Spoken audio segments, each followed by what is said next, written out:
कोलकाता और दिल्ली, यानी वेस्ट बंगाल सरकार और इधर ईडी दोनों में ठनी हुई है। पिछले दिनों आईपैक के ऑफिस पर ईडी का छापा और उसमें आपने देखा होगा वीडियो, ममता बनर्जी जो मुख्यमंत्री है वहां पहुंची हुई है, लोगों को संबोधित भी कर रही हैं और ईडी के अधिकारियों के ऊपर एफआईआर। ईडी सुप्रीम कोर्ट पहुंचा है, याचिका दायर की है और बंगाल पुलिस पर पक्षपात करने का आरोप भी, मदद करने का आरोप भी लगाया है। सुप्रीम कोर्ट ने नोटिस जारी किया है और एफआईआर पर रोक लगाया है, जो ईडी अधिकारियों का कहना है।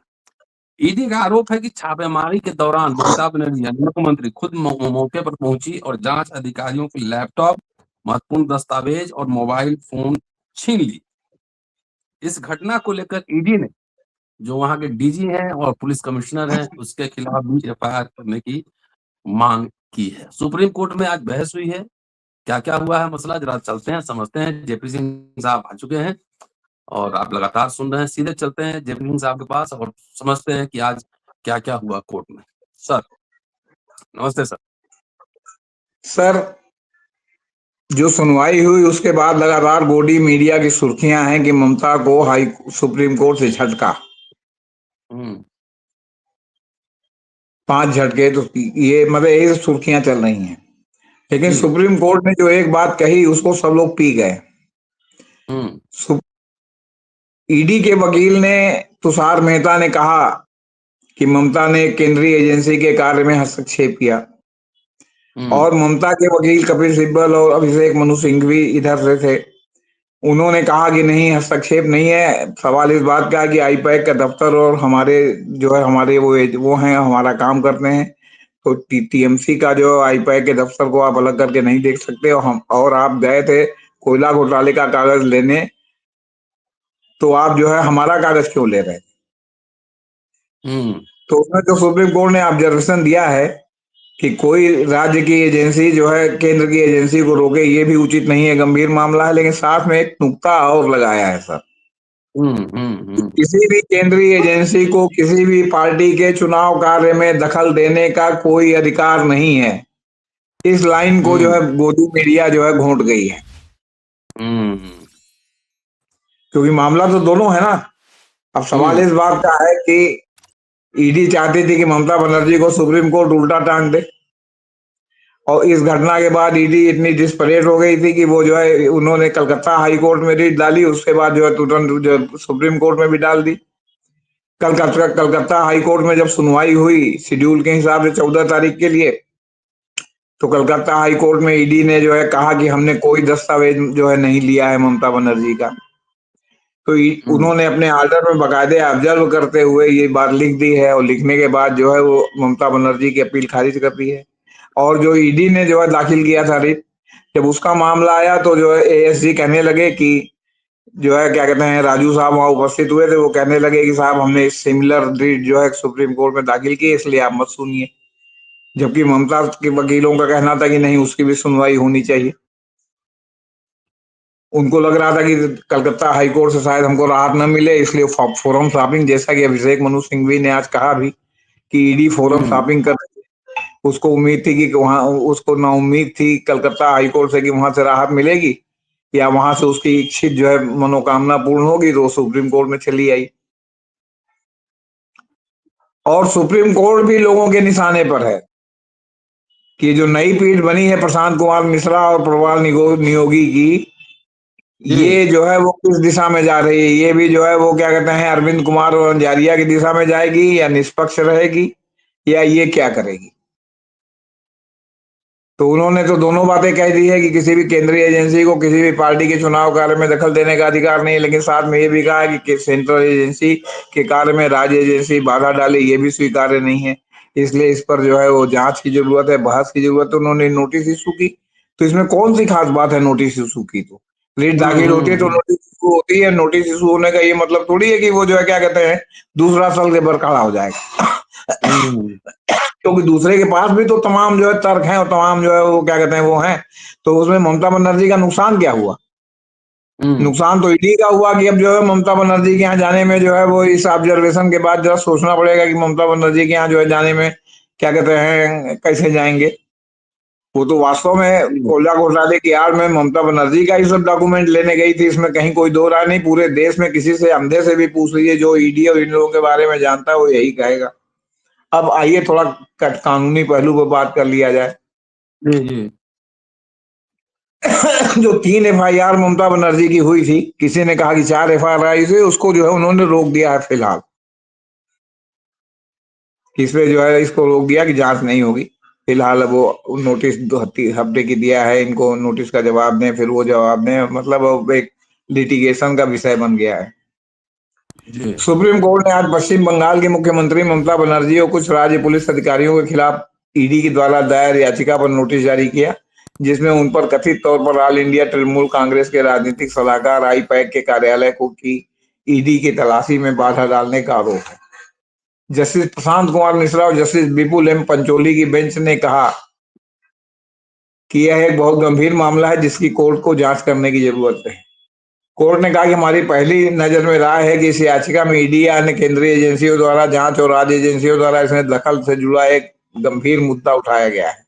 हमारे अनुसार देश में कानून के शासन को आगे बढ़ाने और हर रंग को स्वतंत्र रूप से काम करने देने के लिए इस मुद्दे की जांच करना जरूरी है, ताकि अपराधियों को किसी खास राज्य के कानून प्रवर्तन एजेंसियों की ढाल के नीचे सुरक्षित न रहने दिया जाए। हमारे अनुसार इस हम्म। मामले में बड़े सवाल शामिल हैं, जिन्हें अगर बिना फैसला किए छोड़ दिया गया तो स्थिति और खराब हो जाएगी और एक या दूसरे राज्य में अराजकता की स्थिति पैदा हो जाएगी। यह देखते हुए कि अलग अलग संगठन अलग अलग जगहों पर शासन कर रहे हैं। यह सच है कि किसी भी केंद्रीय एजेंसी को किसी भी पार्टी के चुनाव कार्य में दखल देने का अधिकार नहीं है, लेकिन हम्म। अगर केंद्रीय एजेंसी किसी गंभीर अपराध की ईमानदारी से जांच कर रही, ईमानदारी से, हु विल हम्म। डिसाइड की ईमानदारी से जांच कर रही है कि बेईमानी से जांच कर रही है। 2 साल तक आप जो है एफआईआर पर चुप्पी साध के बैठे रहे, जब चुनाव नजदीक आए तो आप जो है उनके जो है क्या कहते हैं यहाँ पे जो कंसल्टेंसी फर्म है उसके ऊपर छापा डालने लगे दूसरे नाम पर, और जाए तो आप जो है वो जो उनका कागज उठाने लगे। तो सवाल यह उठता है कि क्या पार्टी की गतिविधियों की आड़ में एजेंसियों को अपना काम करने से रोका जा सकता है। यहाँ मेरा सवाल है कि क्या सेंट्रल एजेंसियों को कार्य करने की छूट देने का मतलब ये हुआ कि वो जो है परोक्ष रूप से जो है क्या कहते हैं वो किसी भी पार्टी के चुनाव मतलब में दखल देने का अधिकार है उनको। तो ये मामला हम्म। फंस गया है सर। अभी इस पूरे मामले पर दोनों पक्षों की सुनवाई होगी, इतना जो है वो हंसी खेल ठट्ठा या आसान नहीं है। जो सेंट्रल जी। मुद्दा था कि हमारे चुनाव में चुनाव के समय ये जो है दखल दे रहे थे, ये उसकी आड़ हम्म। में ये मुद्दा जो है सेंट्रल पॉइंट पर आ गया है। और आगे जब जवाबा जवाबी होगी और बहस होगी तो मैं समझता हूँ कि इस मुद्दे पर ही जो है मुख्य रूप से केंद्रित होगा।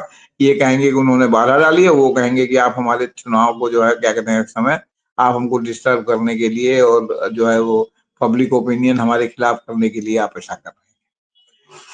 संविधान के आर्टिकल 32 के तहत ईडी द्वारा दायर इस याचिका पर पश्चिम बंगाल राज्य Mamata Banerjee, Paschim Bengal DGP Rajiv Kumar, Kolkata police commissioner Manoj Kumar Verma और दक्षिण कोलकाता के डिप्टी कमिश्नर प्रियव्रत राय को नोटिस जारी किया गया है। ईडी अपने काम में कथित रुकावट की सेंट्रल ब्यूरो ऑफ इन्वेस्टिगेशन से जांच करवाना चाहती है। कोर्ट ने प्रतिवादियों के 2 हफ्ते के अंदर जवाबी हलफनामा दाखिल करने को कहा है। इस मामले पर अगली सुनवाई 3 फरवरी को होगी। अब जी यहाँ भी एक सवाल है, सीबीआई को से समर्थन वापस ले लिया है जो है ममता बनर्जी ने, कोर्ट के ही आदेश पर बंगाल में जांच कर सकती है।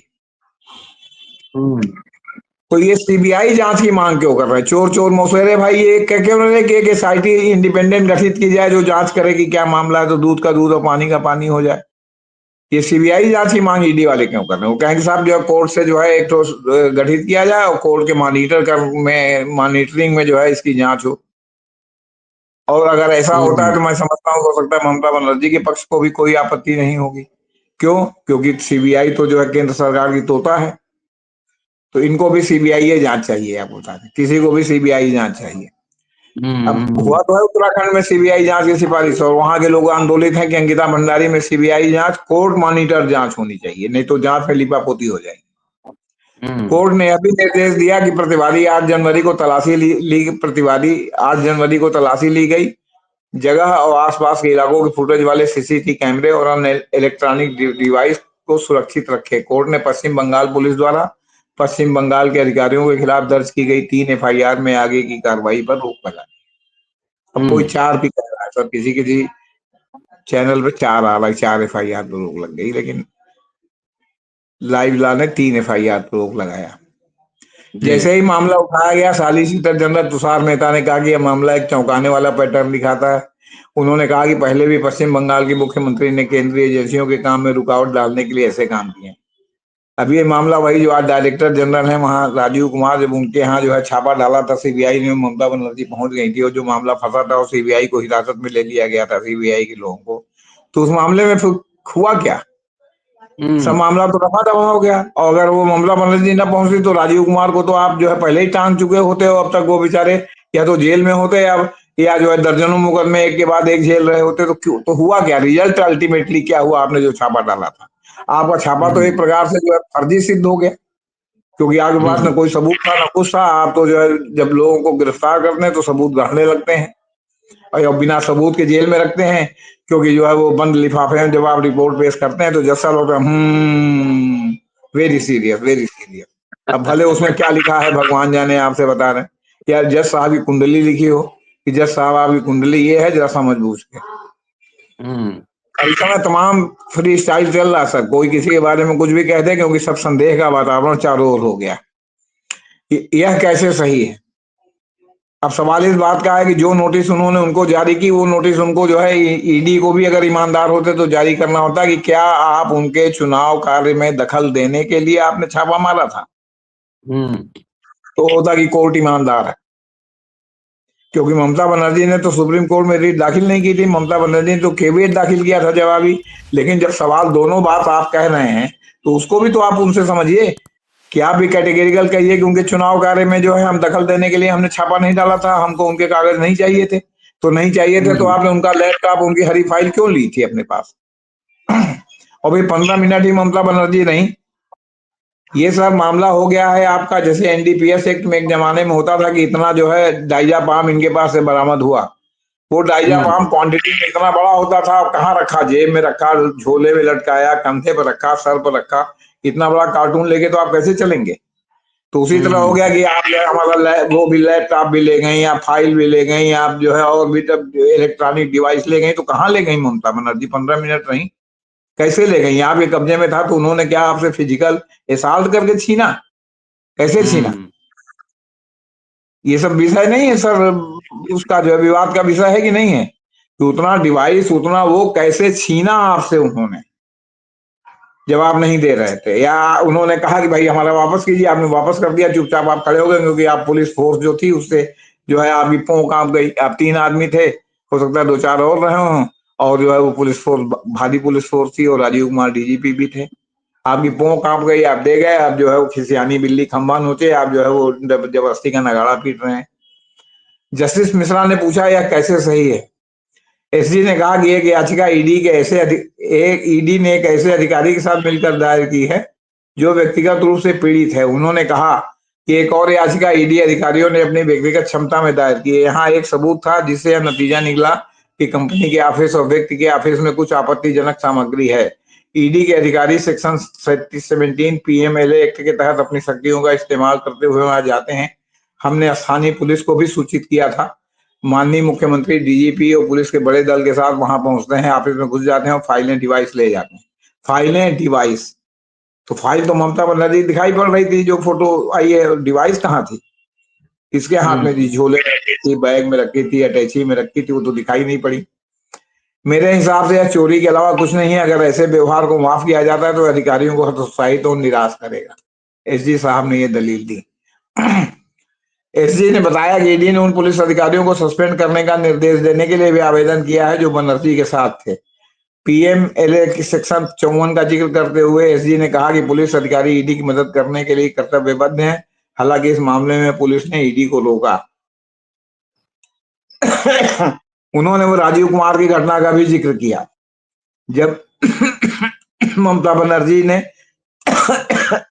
सीबीआई दफ्तर के बाहर धरना भी दिया था। एसजी ने कहा कि पिछले हफ्ते कलकत्ता हाईकोर्ट को ईडी की याचिका को स्थगित करना पड़ा क्योंकि कोर्ट रूम में बड़े पैमाने पर हंगामा हुआ था। कोर्ट रूम में हंगामे की शुरुआत इमरजेंसी के बाद जब जनता पार्टी की सरकार बनी थी और दुनिया भर के मुकदमे इंदिरा गांधी और संजय गांधी के खिलाफ अलग अलग कोर्टों में दाखिल हुए थे, तो जो है वो क्या कहते हैं, तब वो ये राजनीति शुरू हुई थी कि कोर्ट में संजय गांधी के समर्थन में, मेनका गांधी के समर्थन में, मेनका गांधी ने जब जगजीवन वो बहुगुणा जी के बारे में दिया था कि उन्होंने इतने रुपए का घोटाला किया और ये मनी लॉन्ड्रिंग से पैसा हुआ, वो हुआ, उस समय इलाहाबाद के ही कोर्ट में मैं स्वयं गवाह हूँ कि जो है वो लंच के पहले जो है कोर्ट रूम में इतने कांग्रेसी घुस गए, कोई सुनवाई नहीं हुई। अंत में पूरा कोर्ट खाली कराया गया और जो है लंच के बाद सुनवाई हुई, जिसमें मेनका गांधी और अमितेश्वर आनंद जो है उनकी माँ पेश हुई, क्योंकि वो उनकी मैगजीन सूर्या ने जो है कुछ ये स्टोरी जो है ब्रेक की थी। इस तरह जगह जगह संजय, तो ये राजनीति है। राजनीति जो है जब राजनीति आप दूसरा कोई करता है तो सब ठीक है, और जो दूसरे उसका जवाबी कीर्तन राजनीति का करते हैं तो वो गलत है। अगर गलत है तो सबके लिए गलत है और सही है तो सबके लिए सही है। एसी ने कहा कि हंगामा पश्चिम बंगाल में सत्ताधारी पार्टी के सदस्यों ने जानबूझकर किया था और कहा कि पार्टी के लीगल विंग के व्हाट्सएप मैसेज है। अच्छा, मान लिया उस दिन सुनवाई नहीं हुई, तो कल की सुनवाई में क्यों भाग गई अपने मामले को सुनवाई से? क्यों कह गए सुप्रीम कोर्ट में सुनवाई होगी? इसी आदेश के लिए कि ममता बनर्जी को नोटिस जारी हो जाएगी। हो सकता है कि वहां से जवाबी कीर्तन हो जाता है और उड़ जाता है इनका मामला। ये सब बातें आज जो है कोर्ट में जो है मतलब उठी भी है, आपसे बता।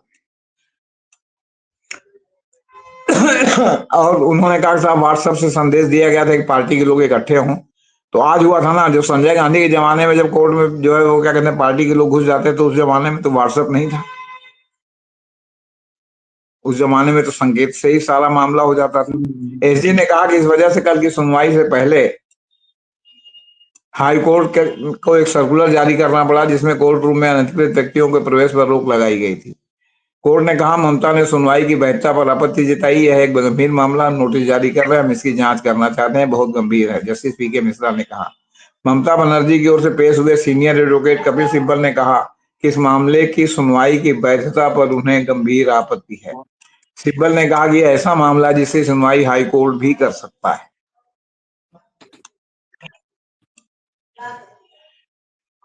इसके बाद जस्टिस मिश्रा ने कहा कि हाईकोर्ट में पिछले हफ्ते जिस तरह सुनवाई में हंगामा हुआ उससे वो परेशान है। सिब्बल ने जवाब दिया, हाईकोर्ट में कल सुनवाई हुई थी और यह मानने का कोई कारण नहीं कि भविष्य में सुनवाई नहीं होगी।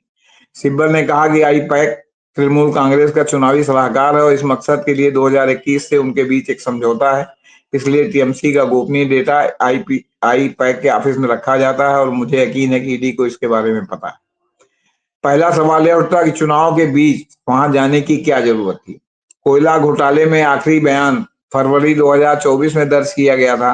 वे 2024 और 2025 में क्या कर रहे थे और 2026 में चुनाव के बीच वे उतने इच्छुक क्यों हैं?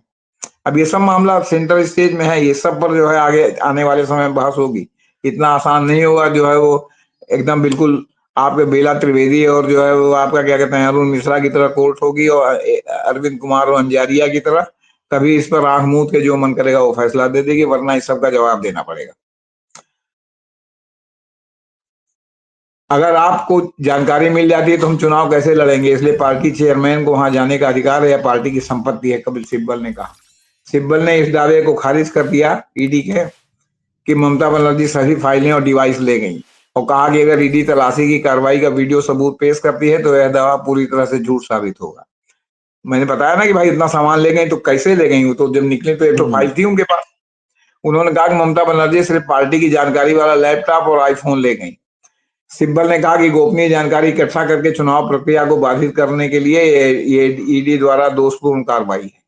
उन्होंने कहा कि ईडी के पंचनामे से पता चलता है कि प्रतीक जैन के घर और आई पैक के ऑफिस दोनों जगह कुछ भी गलत नहीं हुआ।